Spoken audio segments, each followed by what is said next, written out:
Hello, everybody, and welcome. What if your passion could spark a movement? Tonight, you're about to meet someone who can show you how to make that happen. Welcome to the Inventors Gathering, a live space where we share stories, ideas, and inspiration every third Thursday of the month. Whether you're a college student with big dreams, a mentor ready to give back, or a recruiter hunting for talent, you're in the right place. Tonight's topic: how volunteering is changing and how you can lead that change. Meet Miriam Castillo, a volunteer coordinator at Public Invention and the driving force behind what we do. Miriam's from Mexico, holds an MBA, and started exactly where many of you are right now as a volunteer, ready to help however she could. Miriam is a ball of fire. When she gets involved, things happen. Since 2021, she's managed our Discord community, kept our website sharp, run ad campaigns, and planned events like tonight. If you wondered how grassroots organizations like Public Convention pull off gatherings like this, you're about to find out. But Miriam's story goes deeper. She has the gift for connecting people, matching what drives them with what the world needs. Tonight, she's invited a special guest who shares her philosophy, finding purpose where passion, skill, impact, and opportunity meet. In today's world, where remote work, open source, and innovation are reshaping everything, volunteers aren't just helpers, they're leaders. That's the reason movements thrive. Whether you're a hardware engineer, a nonprofit builder, a philanthropist looking for meaning, there's a place for you here. And leaders like Miriam show how that passion and commitment can change everything. If you've ever wondered how to get started or find your purpose in volunteering, let Miriam's story inspire you. She proves anyone, anywhere can make a difference.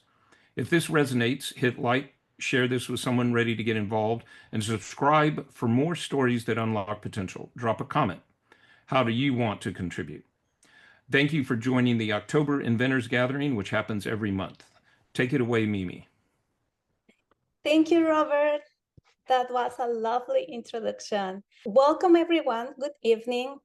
Good morning. I know that we are streaming live on YouTube, so it's a pleasure for me to have the opportunity to recruit mentors and volunteers around the world.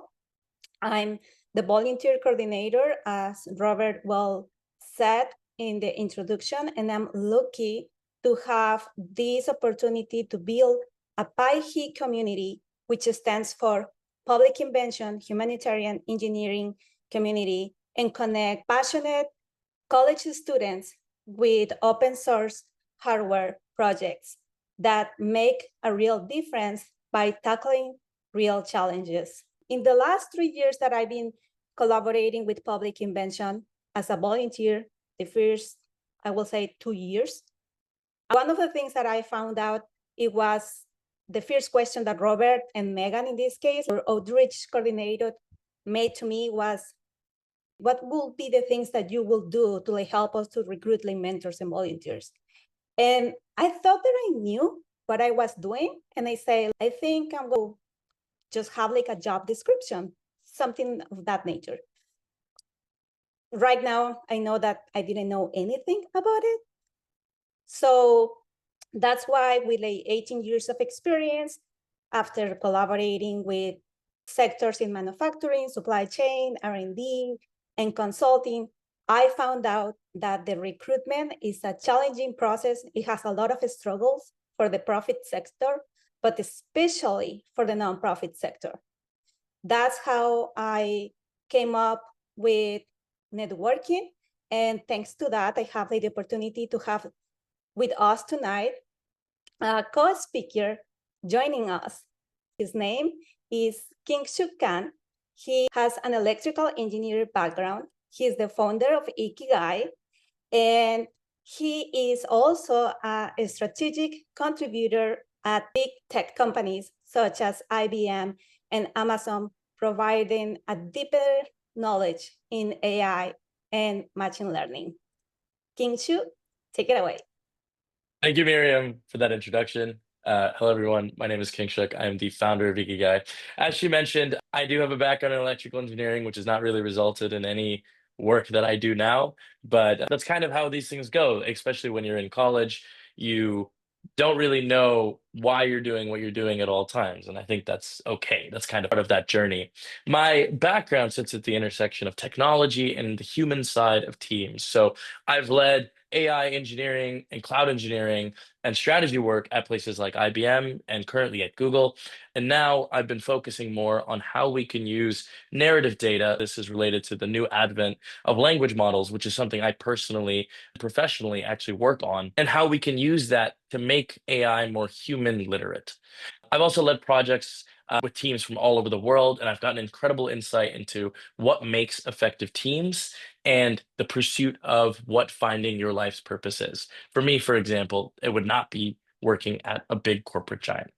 And when we think about innovation and when we think about data, most of what the data is it's written from the outside in. It's numbers, forms, and checkboxes.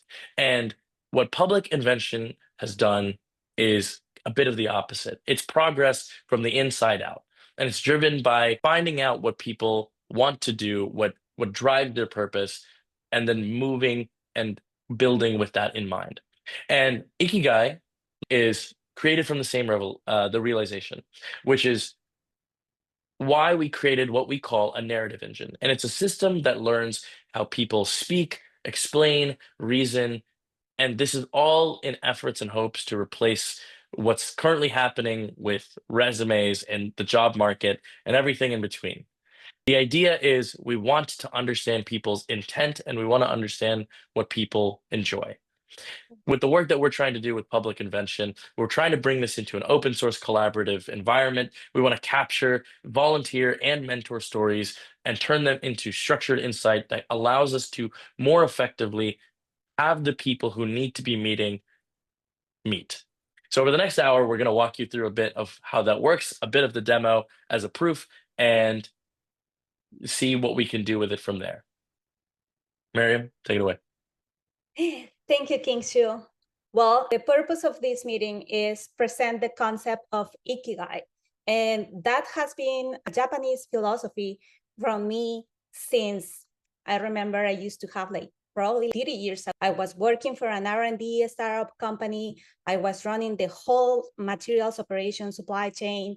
And at that time, what I found out, I was scrolling, believe it or not, on Pinterest, I think. And then I found this concept of Ikigai. And it was like, what you can get paid for, what you love, what the world needs, and what you are good at.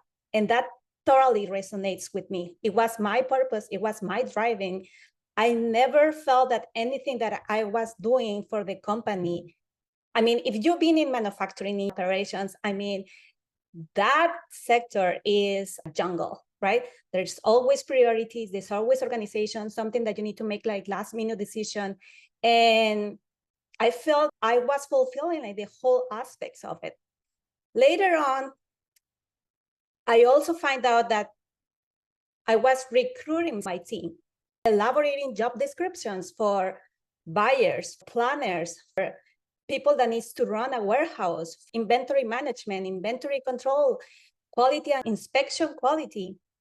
And one of the challenges that I found for a profit company is we didn't dedicate the time to elaborate a job description that actually present what are the expectations of the role, what are the skills that are needed to perform that role, what are going to be the KPIs that are going to measure and validate the progress of that candidate.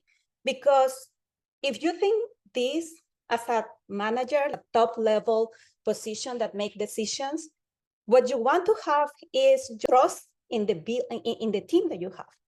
So building a team is a complicated part, and not a lot of companies does it. So what's the real challenge for the nonprofits here?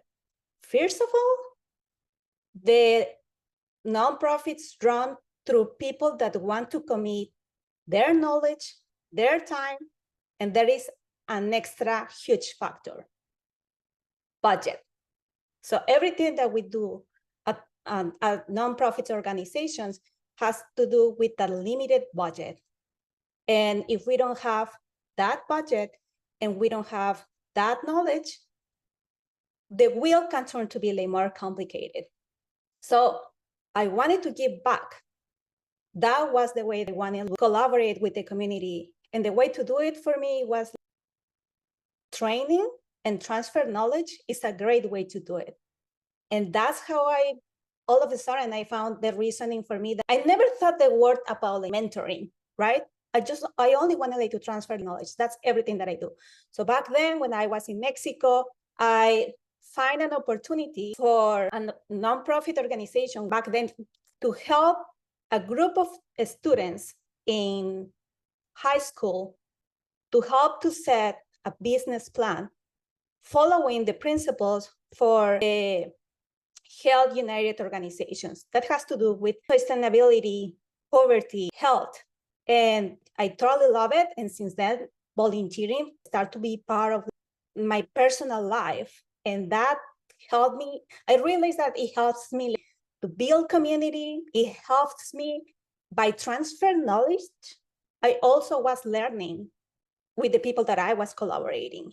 So it makes me feel like I was getting stronger professionally speaking because I was acquiring soft skills, for instance, communication or critical thinking, or be more empathetic with the students.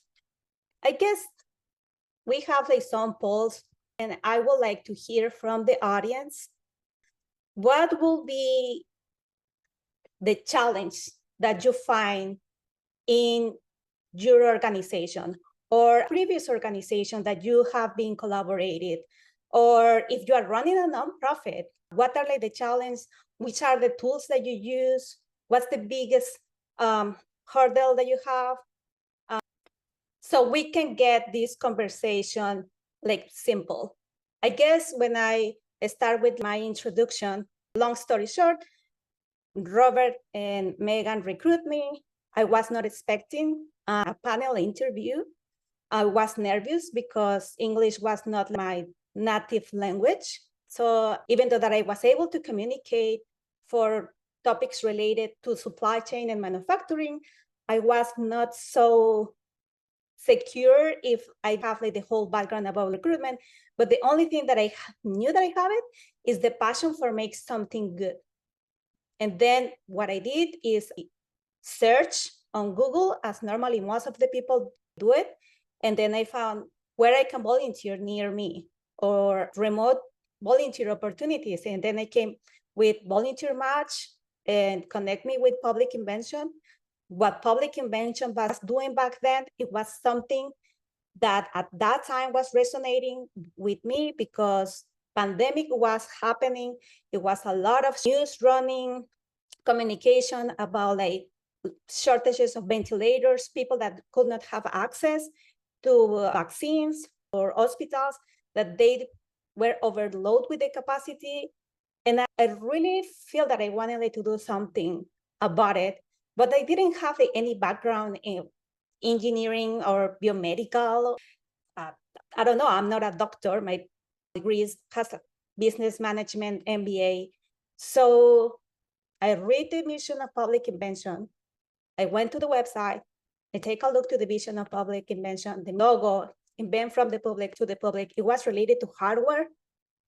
I know hardware, right? I used to procure hardware. I mean, I understand how to make the explosion of the bill of material, run the whole demanding plan for build a prototype. So I was familiar with all those topics. I think I can help. Whatever is needed, I can help. So it's interesting to see in the answers that everyone is participating. One of the unique qualities that you seek in a volunteer that are, in this case, a curriculum rarely show is one of the biggest struggles, and the other is tools normally used for recruiting. And yeah, now, if we go to the tools, let me tell you what's the story as I am recruiting and helping as volunteer coordinator for mentors. We have two targets. That's the first thing that you need to know when you are recruiting, is certain years of experience. With experience also came soft skills. But soft skills are also tied to the personality of each person, each individual being built and exposed to different communities, a school, church, social events, sport activities, and that influence in our personality. Then we have unexperienced people. Well, the gap in here that you are going to find is it doesn't matter if you have experience or not experience. At some point in your life, everyone is finding to have an opportunity to hands-on the skills that they are pursuing. If you are pursuing science, or technology, or mathematics, or building a code, or writing a script, or being a journalist, at some point you need to elaborate your resume, you need to networking. And in recent studies, one of the things that we are going to find out is that 58% of employers say that hiring has become more challenging. What do you think is this? Well, this has to do with the fact that if you are a nonprofit, and I'm going to narrow to nonprofit organizations budget, if you use LinkedIn, you only have the opportunity to list it one job description. And if you don't pay for the premium membership, then that's going to be narrowed to only 25 candidates. And that's all. You only have one shot. So you need to have a good job description, set clear expectations, set the clear task of what's going to be the project. And this is give back to the community, so it's back and forward. If someone is transferring the knowledge, what they're going to get also in return. It doesn't necessarily need to be monetary. Public Invention specifically gives this opportunity to have the flexibility of work remotely. It facilitates resources, especially for the projects that are related to hardware. And at the same time, we see the commitment that they make. We see the time and the accountability that they have with people that at the same time is volunteer their time as mentor, and they have a PhD or a master. And Public Invention recognize that every year through give them a green plate to the volunteers that they excel on those skills. And that's just one of the ways that we are thankful and we appreciate the work that volunteers and mentors are doing in the humanitarian engineering field. Now, what about these 45% of job seekers says that getting hired has become more difficult? This case of a study by Indeed, which is one of the biggest career jobs sites, and we are talking that they are making this survey to profitable companies. It's a huge percentage. Let's just try to think this twice or make it double, because that's the real struggle for nonprofit organizations, especially if they don't have someone that has knowledge about how to recruit. What do I need to do? Do I feel comfortable to just enable my camera and make the questions just to try to get to know the person?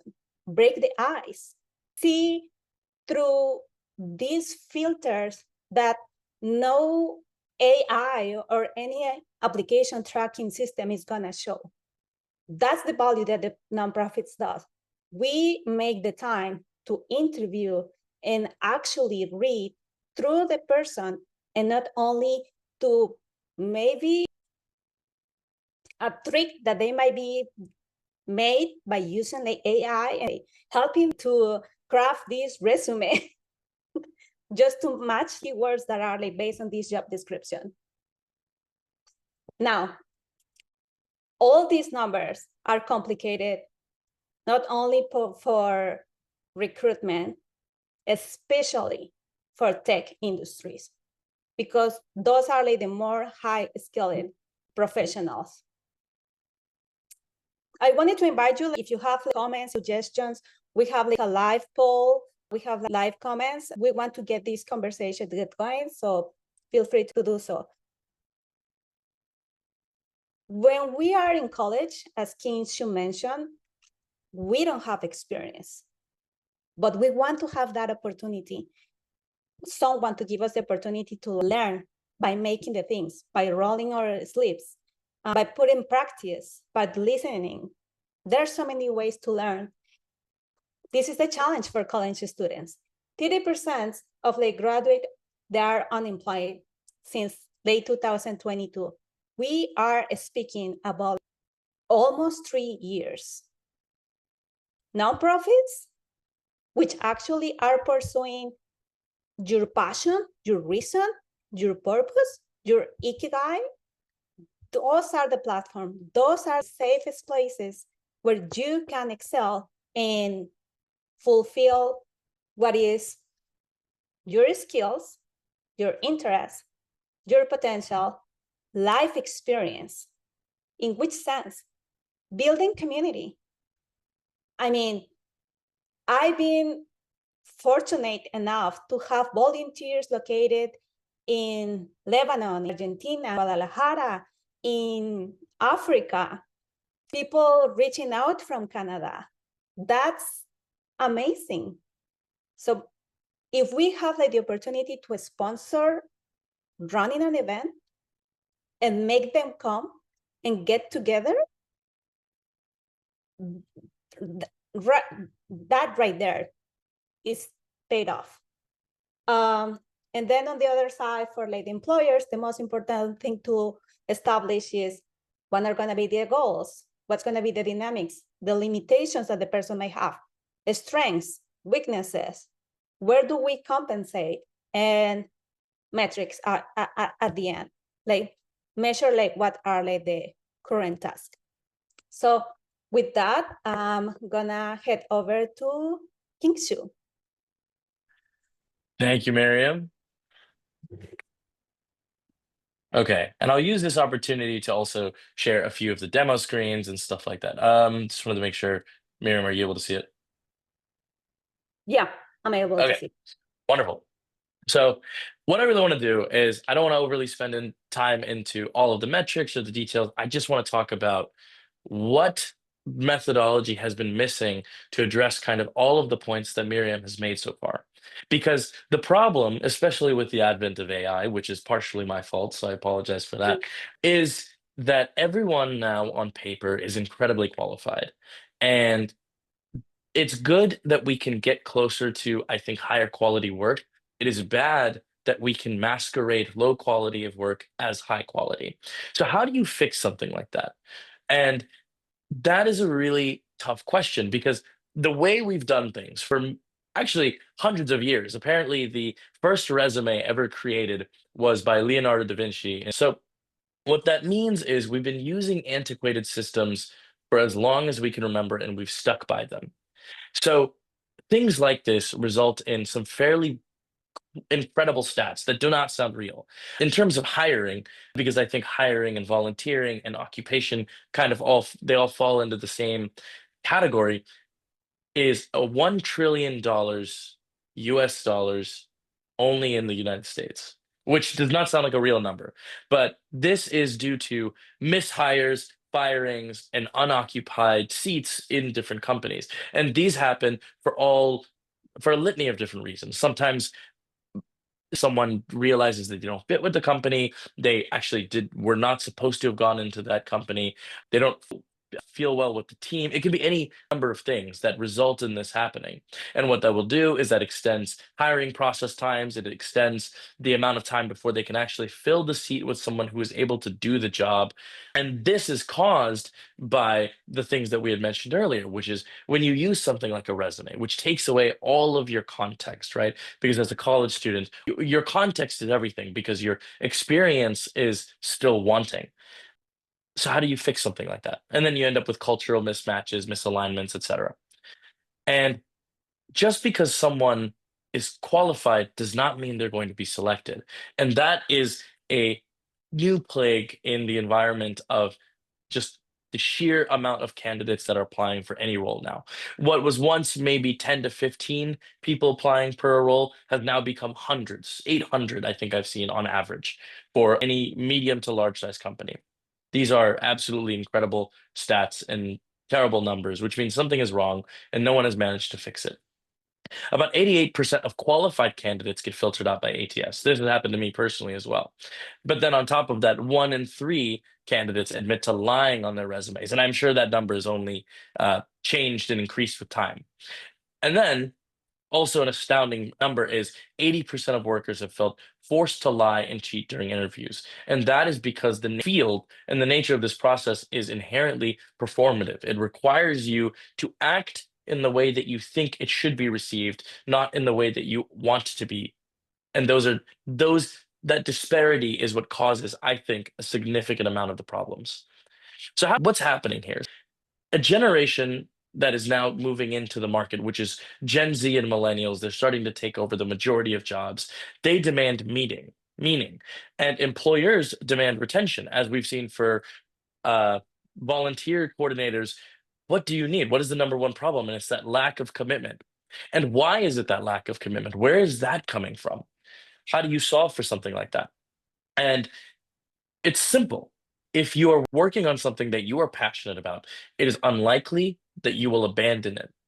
And that is the mismatch that has been happening for so long, is that we're getting people who can masquerade in their passion, false passions, and end up in places where they don't belong. 75% of the workforce by 2030 is going to be Gen Z and millennials, and they prioritize purpose, flexibility, and alignment, and they distrust traditional interviews and resume systems. Most people, what they do nowadays is complain about the interview process. Even places like Google will run you through about 7 or 8 different interviews over the course of 6 or 7 different months. So it's not a cohesive system by any stretch of the imagination. So what we're proposing at this exact moment is a system and a platform that does not scan a resume at all. My entire goal is to get rid of resumes entirely. Because what? It's a place where you can put down a quick list of hits of stuff that you may or may not have done. That's not helpful. That's not helpful for anyone on any stage. So what we want to really do is we want to understand the individual, the person. So how do we do that? I won't over dig into this. Is fairly simple though. The way that a person, a user, and a candidate will go in is they will build their profile using natural language, meaning they're going to go in and they're going to speak to nobody. There's not going to be any questions. There's not going to be a person on the other end listening or reading or asking back questions. It is simply going to be a framework of, what do you like to do? Tell me about you. It is the non-trap question of, tell me about yourself, but in the fullest way possible. Meaning you go in and you start from wherever you want, anytime in your life, in your childhood, whatever it might be, and just walk us through that story. Do you want to start, if you want to start from when you were a kid? Were you inquisitive? Did you like building things? Were you entrepreneurial? Those things are all valuable. Did you stick with them? When you got to college, what did you study? Did you enjoy it? For example, my degree was not aligned at all with what I was interested in. And that happens, and that's totally okay. But I did take stuff that I enjoyed, and that in itself is very valuable. Assigning what you felt about something is the most important thing when it comes to figuring out what you want to do. And so you do that. You go through the whole story. You can start a story, you can stop it in the middle, tell a different story, and then come back. Doesn't matter. That's what the technology is for. And by doing so, we're able to create a really, really comprehensive profile of someone. And I'll show you guys in a second what that looks like. And then a little bit about the employer side, as Miriam was mentioning earlier too, is that now you're trying to spit out these job descriptions, these requirements. You're looking for this many years, this many, this willingness to of hours, these different metrics, which are hard to gauge and hard to understand. So how do you account for that? Well, you don't. We shouldn't have ever been doing it this way. It should never been about years of experience. It should have been about, what specifically did you work on, and does that align with what I work on? But how long does that take? Far too long. But now we have technology, and that's what we're kind of employing it for. So in the same way, a candidate will build their profile. The employer will also build the job description. They will go in and they will talk about it naturally. They will say, what are their hopes and dreams for this role, for how they grow, for their KPIs, these sorts of things. They'll describe it. And again, that's why I work in technology, so I can fill in the middle. And what makes us different? Well, we have dynamic profiles. When you meet someone else, there are any number of things that you might have in common, and you never really know. But when you have someone introduce you to someone, for example, this is an example, you have a person who says, I know this person very well. I know this person very well. You two would get along on X or whatever that topic might be. We're building that. We're building the best friend in the middle that allows us to get there. And by doing this, we can pick up quite a few different things. We can simulate what the experience would be like for both parties to see if it even makes sense for them to ever talk to each other. We can determine whether or not there's team matching. And a big thing for the recruiters, we can do a lot of lie detection. And how is that done? I'll just posit in the form of a thought experiment is go talk to a wall and try to lie to it for 20 minutes. Pretty hard to do. It's hard to make stuff up to no one. It's hard to make up stuff for nothing, right? Because you're not applying for a role. You're building out your own persona, your own profile. And that is for no one. That is only for you. And by starting there, we have essentially cracked the main problem with what's happening, is that both parties are trying to appeal to each other. We're taking that away. We're going to figure out what would be appealing to the other party. So what do? We don't generate. There's no generation. It is all discovery. It's all about taking what we know to be true and bringing that out. And then we do target analysis and we bring in insight. And we have strategic partnerships as we build out with universities, the AI Research Lab from the Stevens Institute, PepsiCo, InNeed, which is a cloud development company, and Morpheus, which is a talent company based out of the UK. And then we've got people with experience from Google, myself, Amazon, Oracle, IBM. Our team is really just above and beyond. And I think very quickly, I'll go ahead and demonstrate what's actually going on in the platform itself. Miriam or Rob, can you guys tell if my screen has changed? It's good, yeah. Okay, you guys can see. You can see. So this is not the actual platform itself, but it is a good demo to show what's going on. What happens here is what is going on inside this little box right here is we took that exact description that I told you about earlier, which is where the hiring manager, in this case, it was the CEO of Morpheus, that recruiting agency. He is looking to find a founding sales leader in the United States, in New York specifically. And we let him just talk for about 10 minutes. Just tell us what you're looking for. Don't tell us what specifically. Don't tell us the number of years. Don't tell us anything in particular. Just what is your feeling about the role? We can do the rest. And we did. And with that, we were able to generate a very powerful and useful job description. And we can take it an even step further, and I'll get into that.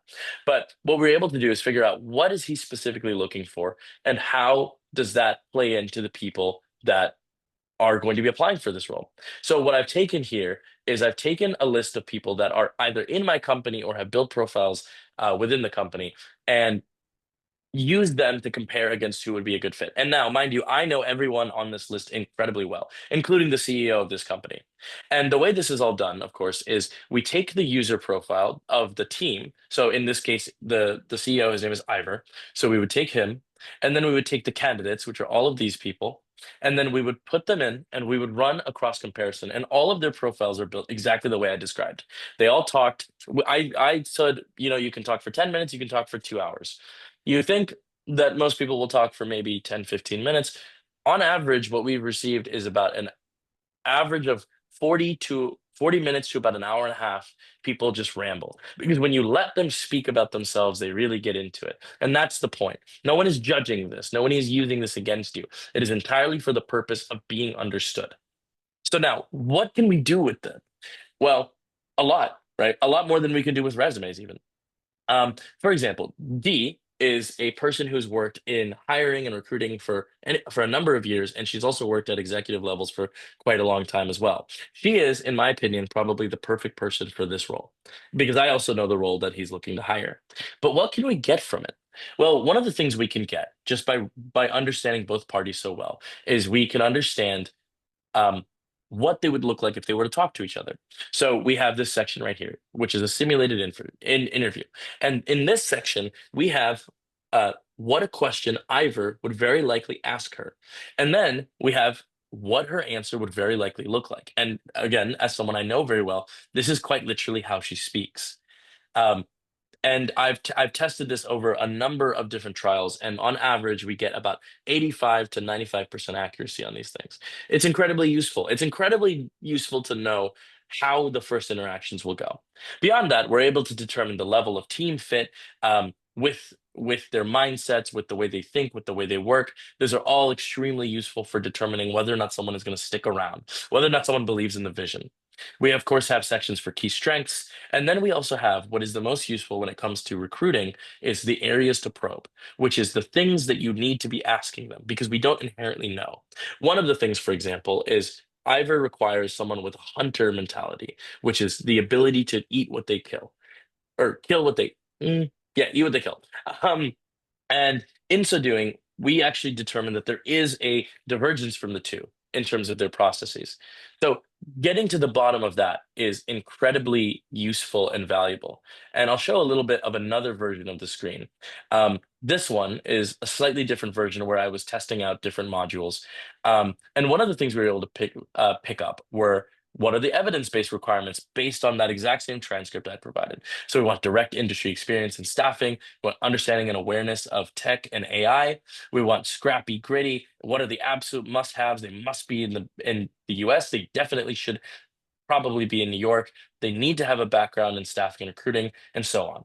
And with all of that, we're able to even filter down even better and determine what other components are particularly important or useful. And that's what these are for. We, of course, get the summary, but then we get an authenticity analysis, which is how much of it aligns and is consistent with what we are looking for. So we can catch these claims, and then we have these compatibility matrices. Where do these characters align with each other? And then we have the divergence, the communication style. D is much more careful about the relationship and building that over time, while Ivor is very, very quick and faster and demands faster attention. So knowing these things in advance is tremendously useful. And these are things you do not find out until several months down the line, typically. Something like that is very costly. So when you make that sort of mistake, it can be quite grave.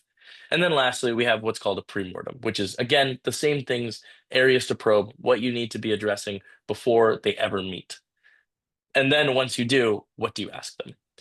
So that is generally the walkthrough of how Ikigai works. Miriam, I'll hand it back to you. Thank you, King Shu. I think that we might have some questions on the chat. So I just wanted to comment on this a little bit. The problem of matching people to problems is something that public invention addresses really directly. It's not for employment, right? It's for trying to find a project that will benefit the volunteer and benefit the project. And to tell you the truth, we do that by Miriam interviewing them first and then me interviewing them second. That's the way we do it. So we have a human being doing that. And it is a limit to our ability to grow in a certain sense, right? Like there's only so much of that can be done.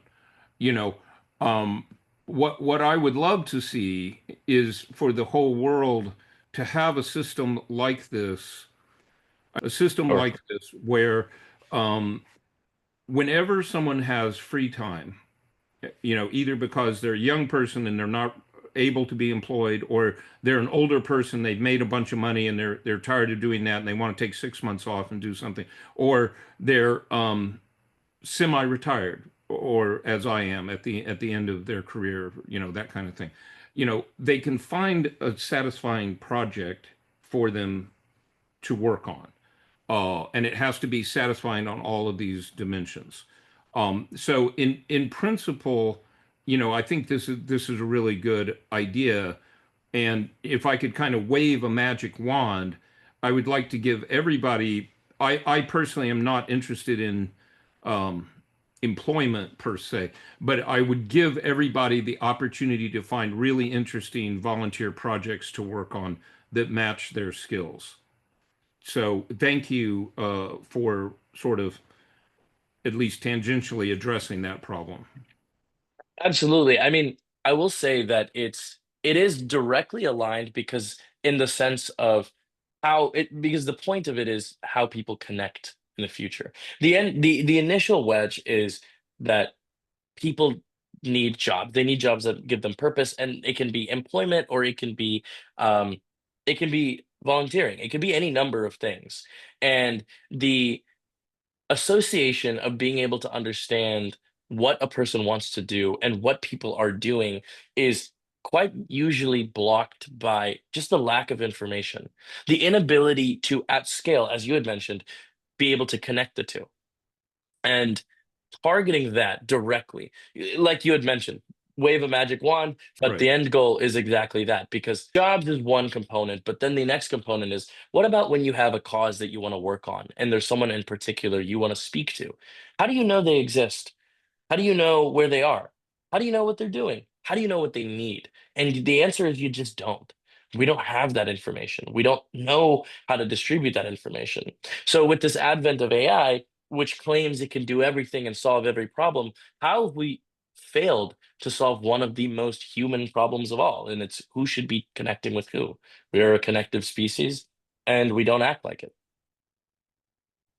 And I guess the added value that we want to have with this experiment is the opportunity to college students, right?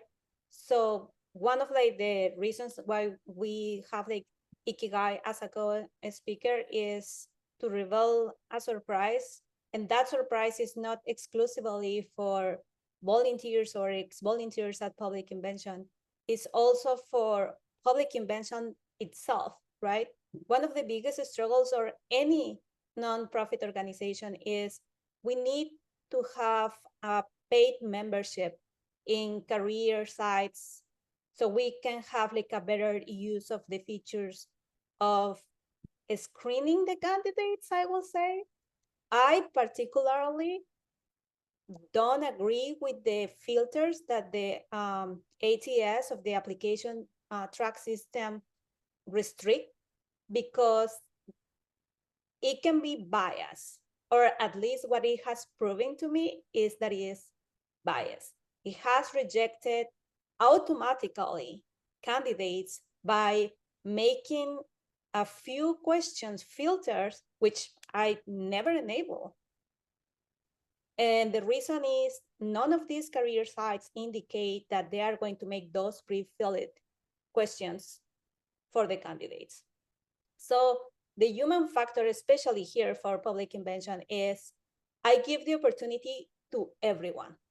I review every single of the candidates, even if they get rejected, because I take the time to review the resume. And I guess like this is my trick to them. One of the filters that I have for making sure that the candidate, in this case, the volunteer or the mentor, it's aligning with Public Invention using AI somehow is I invite them to prove themselves since the beginning that they want to meet us, and they need to book the invite using Calendly, using the calendar. And then since there, I'm evaluating the attention to detail that they present, that they pay attention to the questions. Is like a pre-questions that I made. I didn't use any AI to help me like to make this pre-filter with them. And then based on their answer, I compare if the information that they provide, which is this matching that IKIGAI platform is gonna do, aligns with like the sort of questions that I make to them. So by using this platform, especially for Public Invention, I see the potential and I see the added value to give right now like a free tool similar to the ones that we've been using when we are making the projects. Like GitHub or Discord or Zoom or any platform that we try to make the most of the features that they have, even if we don't need to pay for those. Well, one of the things that I thought was interesting was King Shuk's emphasis on purpose. And, even defining meaning and purpose is quite difficult. In fact, there's a philosophical field called axiology, which is devoted to value things from which meaning are derived, and it's not a finished field of philosophy. It's very unclear how to do it. But I do think it's important, and it's interesting that Ikigai is attempting to match meaning to the employees in this kind of resonant sense, I guess would be a kind way of saying it, right? Like, do the words you use in an interview resonate with the concepts that are going to be available in the in the employment that you're getting? At public convention, we do it a little differently in that we start with the basis that everything is humanitarian, and we assume that people derive some value from operating on a humanitarian project. But that little word is not enough, right? I mean, people need to be intellectually satisfied, and they need to have a lot of career growth and so forth. Now, I will point out, when it comes to public convention, a lot of times I'm not sure people know what they're getting into, and I'm not sure they even know what they want, right? Like, many times they grow into the position, but that's easier to do in a nonprofit situation than it is in an employment situation, right? For example, we have a lot of volunteers who they come to one meeting, they say they're enthusiastic, and then they ghost, right? And that's okay because it hasn't cost us very much. It's unprofessional. It's odd that people do that and they don't, say why they do it. But it isn't expensive. But of course, as King Shuk has correctly identified, if that happens in an employment situation, it's very expensive, right? If someone works for, let's say, 2 months or 3 months and then starts mailing it in and then leaves or gets fired, that's a very expensive proposition. I guess I didn't make a very clear statement, but I just wanted to say those things. I think what you just mentioned is really valuable, and it's important to highlight as key takeaways of the conversation, because that's true. Profit organizations, they have the budget, and we might say that for a nonprofit, if a volunteer decided to ghost by not attended the second meeting, even when they seems to be enthusiastic, I will sort of disagree, because we are talking about the quality time and knowledge of people at a nonprofit.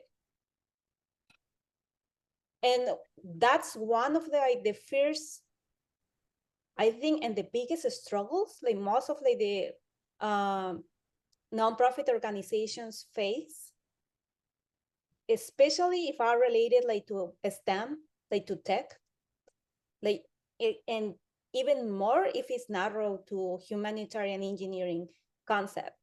Because to be fair, if you ask someone what do you get by humanitarian engineering, or which part of this concept makes you to dive, to subscribe or drive for a public convention, none of them know what it's about. So the real trigger for them is well, I just want to have experience with embedded or electronics.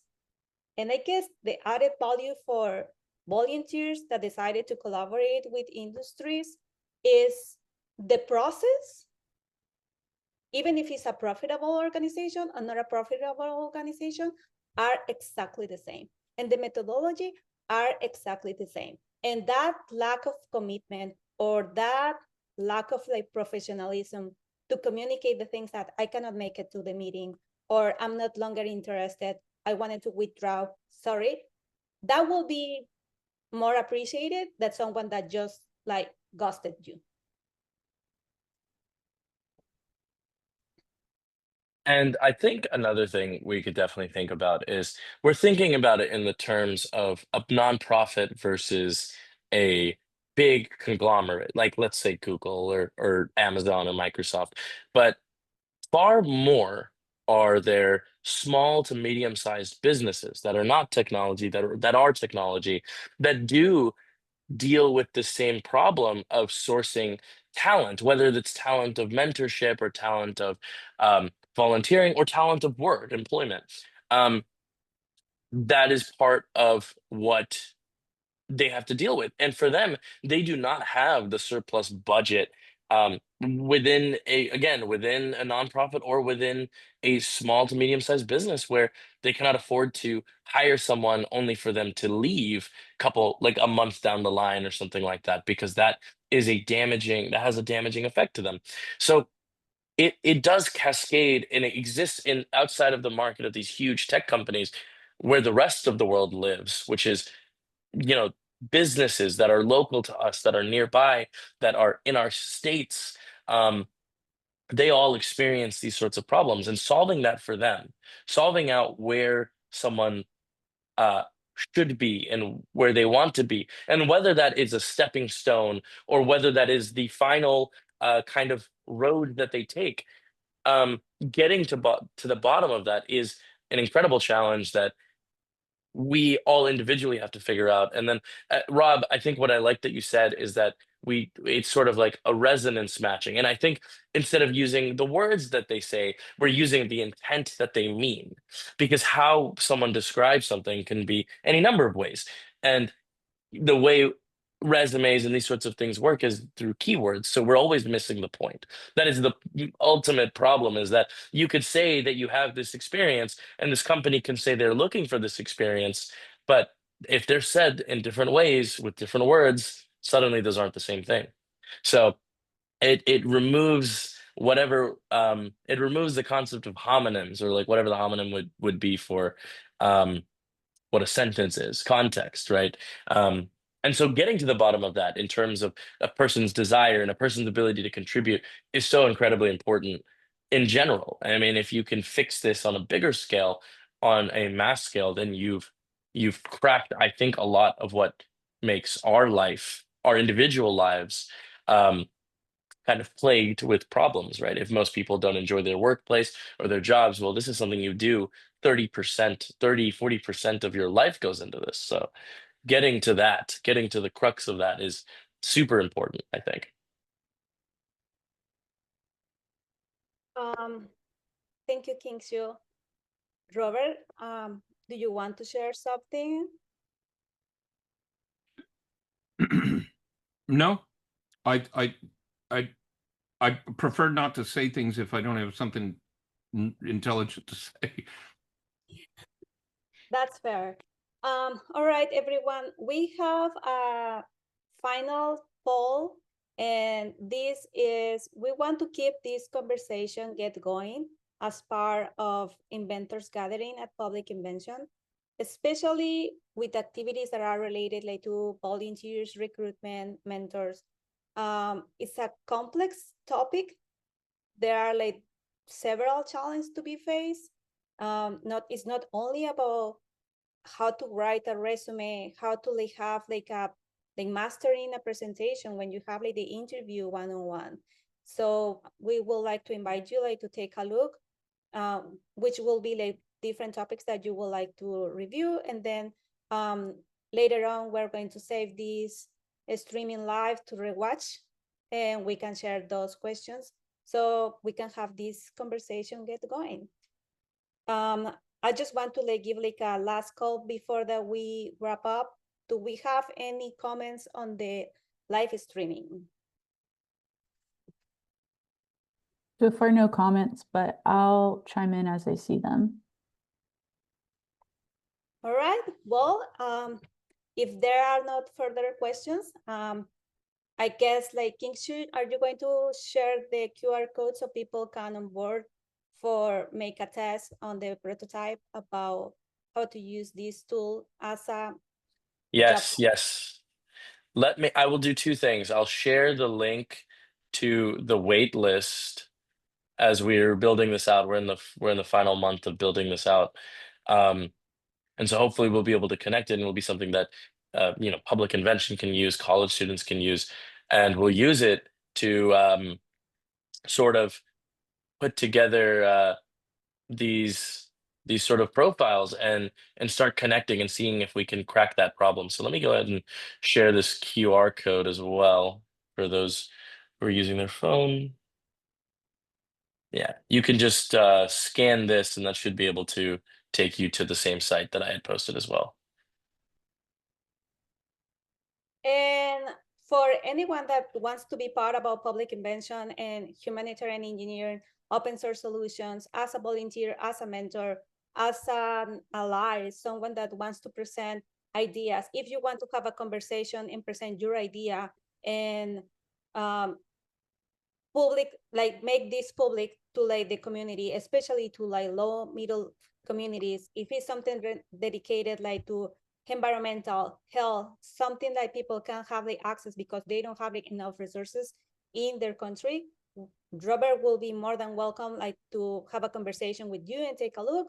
I'm more than welcome to have and meet everyone that is interested in volunteer and find like the IKIGAI purpose with public invention, especially if you have a background in electronics, programming, hardware, PCBs, layouts, and if you want to have like hands-on between like connections, hardware testing, quality assurance, public invention is the place to be. All right, without further ado, thank you so much everyone for joining and hope to see you on the next one. Bye-bye.